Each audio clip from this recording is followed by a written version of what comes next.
Hello, this is Jackson Jenks, and this is Building a Fire When You're Stranded. So there are many ways that a fire can help you when you're in the wilderness. It might not help you get water or food or shelter, but it'll definitely help you with the kind of cleaning up things when you really need it, and when you're trying to maybe when you have water, that's from a lake, and it might be not so clean, or from maybe a stream or something. You take the water, you can set up two big sticks that go up, which we couldn't really find, but you can get them, and you can hold the little pot over it and burn it, and it, get it up to boiling, and then it could be safe to drink. Another reason why a fire could be good is if it's really, really cold in the nighttime, and you build a shelter, you can have a fire next to it, burning, and you can be watching it while you go to sleep. Might not be the safest thing, but if you're really cold and you don't want to die from hypothermia, a fire would be a nice change. So that's another reason why a fire is good to build when you're in the wilderness. So first of all, you want to get kindling. Then you probably want to find a sufficient rock source so you can get rocks and build it in a circle. After that, you want to dig a decent sized hole. It doesn't have to be a huge one, but it has to go and protrude under so that the fire doesn't spread over, and then the rocks will finish up the safeness of it not spreading everywhere. And after that, you just kind of set up the rocks in a circular fashion around your hole, and take the kindling and kind of set it up. You first want to Lincoln log it at the bottom to make it so when you start the fire, it'll start down here and it'll spread up to the top here, and it'll stay for a couple hours. And after you do that, you want to keep gathering sticks. So don't use all of your sticks right at the start when you build the fire. You want to have a couple, so that when it's starting to burn out, you can put more sticks on. One big thing is you want to make sure the sticks that you have, or the kindling, is not wet. If it's damp and wet, it might be very hard to start your fire. Now, when you're in the forest and you want to start a fire, you might not have necessarily the greatest, things to start it with. That's why whenever you're going into the forest to hike, or if you want to, live in the forest for a couple of days to see what it's like, you want to bring a lighter or some other thing that can start a fire, either whether that be flint and steel or just something sufficient that can start a fire. If you are actually stranded in the forest, there is one thing you can do where you get you get a little log that's dry, and you get a stick that's pretty sturdy, and you take it and you do this motion with it. I don't know what it's called, and eventually it will start to smoke and start a fire, but it has to be dry. It will not happen if it's wet. So that's the key things to building a fire when you're in the wilderness. Another thing I forgot to address about fires is food. If you get an animal or something that's dead and you want to cook it, a fire would be a very nice alternative to getting it to a cooked state where you can eat it without possibly having health risks, such as eating raw meat is not what you want to do.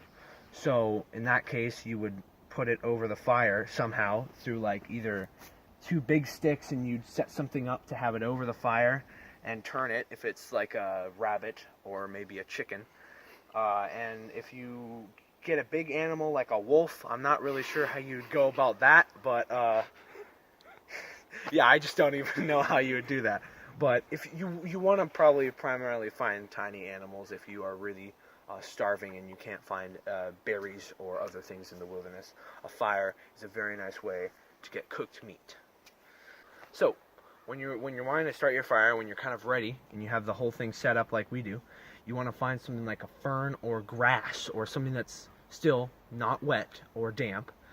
Like this fern, it's been sunny out here in Washington Bellingham for a while now, so these things aren't that damp right now. So you want to find something like a fern, take it off the bush, and also, forgot to mention, if there's anything close to your fire like this that kind of intrudes into your fire and your fire comes and gets on it, that could be really bad. So you want to kind of take these out and get it away from the fire so that it doesn't do that. Now this is more of a dry kind of fern, it seems more dead.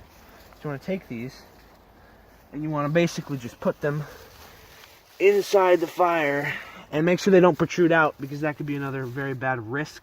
Make sure there is no wood protruding out, and just make sure everything is generally in the vicinity of the rocks, so that it doesn't get somewhere.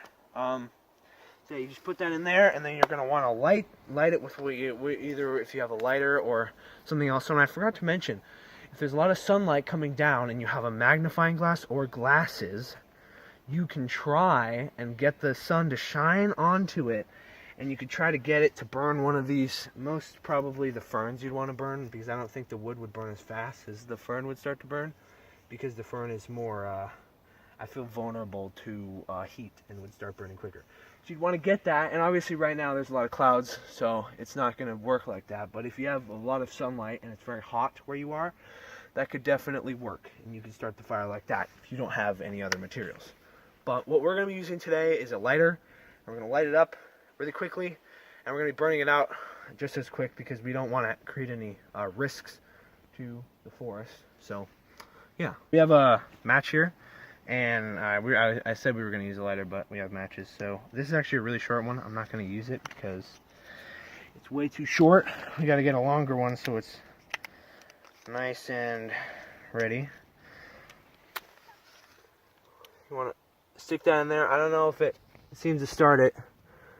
It might be. Let's add another one.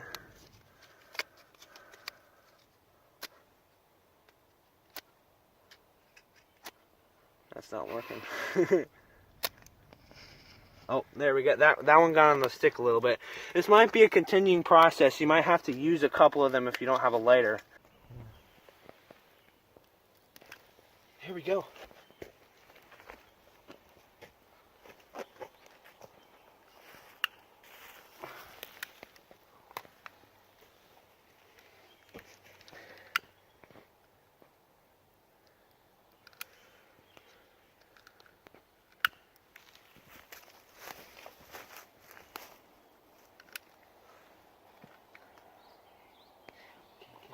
Thank you for watching my instructional fire video, and we all hope that you, if you were ever stranded or are camping and you just haven't found your way back, you can always get home to your nice and cozy home.